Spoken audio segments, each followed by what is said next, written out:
Numbers make it quick.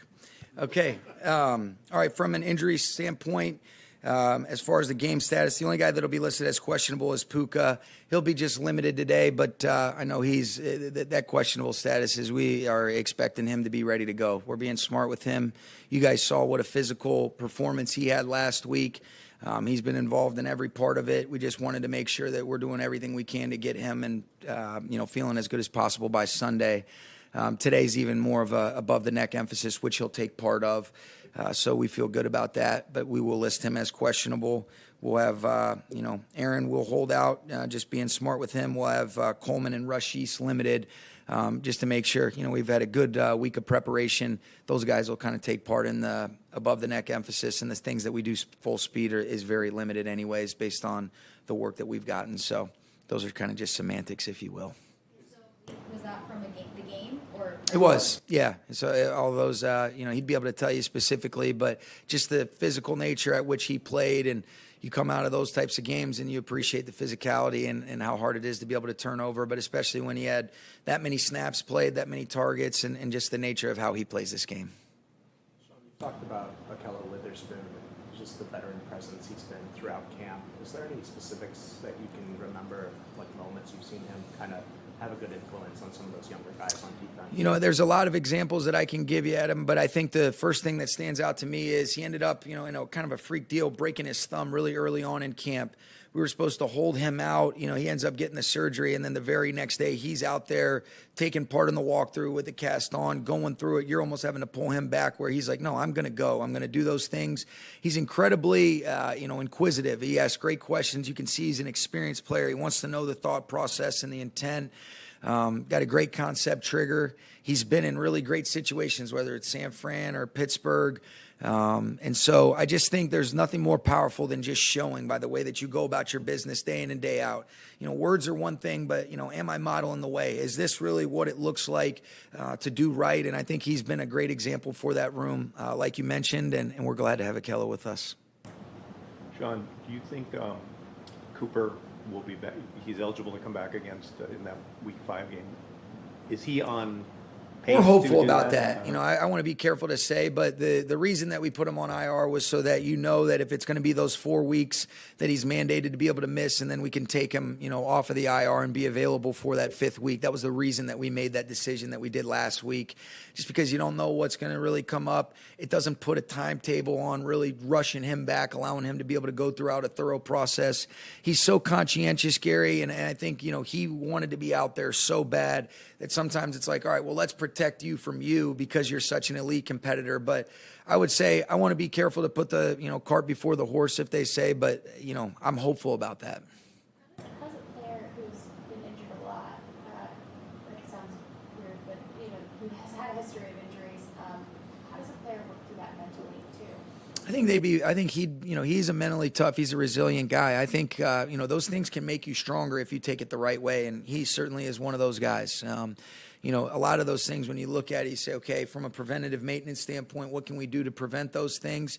He does all those types of things. And then there are certain things just based on, if you look at, some of the injuries, I don't know that you can avoid some of them that are just unfortunate, but you talk about building that armor, building that resilience. And then there's some things that come up that you're saying, let's figure out what really is going on so that we can get him feeling good. But I've been incredibly impressed with how he's handled it, Jordan, and really proud of him.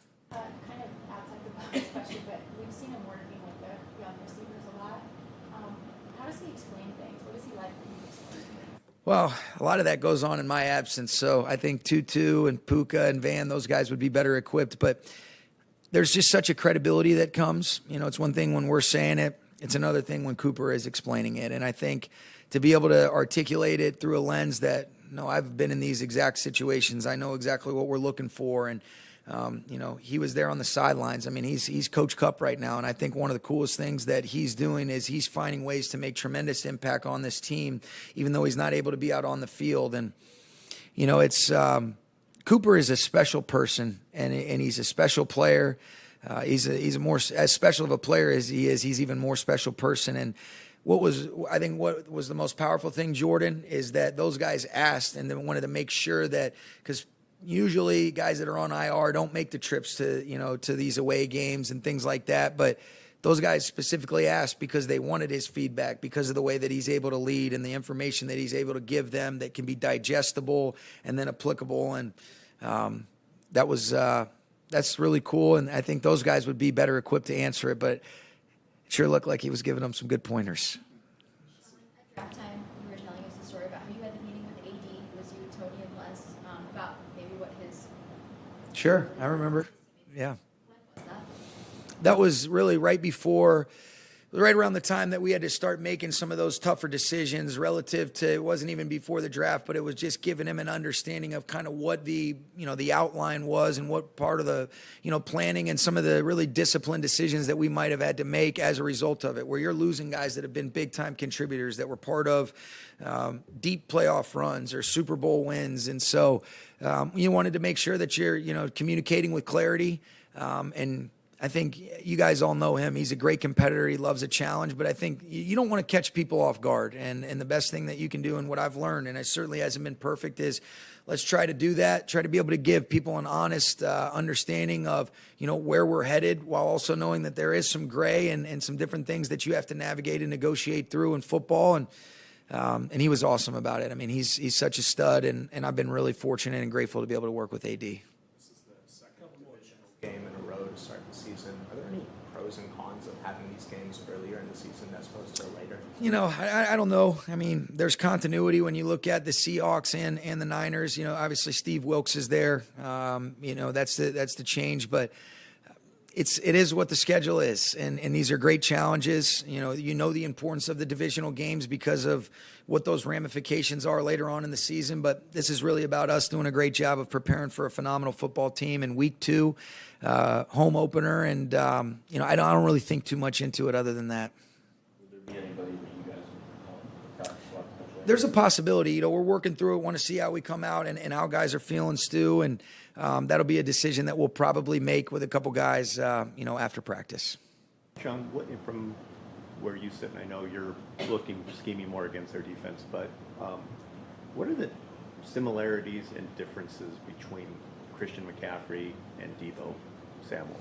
Well, versatile players that can play all over the formation, great toughness, obviously great football IQs, elite ability after the catch, elite ability after contact, the contact balance. I think they're great football players is the most consistent thing, and I think Kyle does a great job of deploying them in a bunch of different spots to be able to create leverages, to be able to create matchups, and he's got a quarterback that does an excellent job of being able to click through progressions. But, you watch it, Ayuk has been doing his thing. He's a much better player than I think he's given credit for.